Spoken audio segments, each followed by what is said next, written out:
The Long Turkish War 1593–1606 saw the major battle known as the Battle of Keresztes, also called the Battle of Mezőkeresztes, take place from October 24 to 26, 1596. A combination of Transylvanian and Habsburg armies engaged the Ottoman Empire in combat near the village of Mezőkeresztes in northern Hungary. This is a thorough description of the conflict. Context: the Ottoman Empire and the Habsburg Monarchy engaged in a number of conflicts during the Long Turkish War as they both sought control of Central Europe. Mehmed III, the Ottoman Sultan, began an expedition in 1596 to seize the castle of Eger, a vital bastion in Hungary.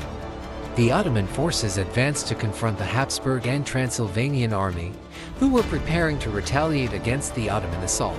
After taking Eger, forces of the Ottoman Empire, under the command of Sultan Mehmed III, the Ottoman army comprised elite janissaries, cavalry, and artillery groups, totaling about 100,000 soldiers. Coalition of Habsburg Transylvania, under the leadership of Prince Sigismund Bathory of Transylvania and Archduke Maximilian III of Austria. The coalition army had between 40,000 to 50,000 soldiers.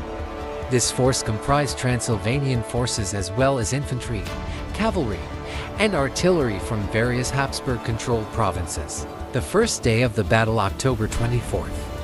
Skirmishes and probing attacks occurred during the early encounters as both sides gauged each other's power. Using their numerical advantage, the Ottoman soldiers attacked the coalition's defensive lines multiple times. Nonetheless, the coalition soldiers' well-defended camp and skillful use of artillery allowed them to keep their post. Day 2, October 25th. There was further fierce fighting on the second day. The Ottoman troops were driven back by the coalition forces' counterattack, which gave the Habsburg Transylvanian ranks hope. But the Ottomans withdrew and launched a ferocious assault, inflicting significant deaths on both sides. The conflict fluctuated, with both sides having windows of opportunity and weakness. Day 3, October 26th. The coalition forces, thinking they had the advantage, launched a full-scale attack on the Ottoman camp on the last day.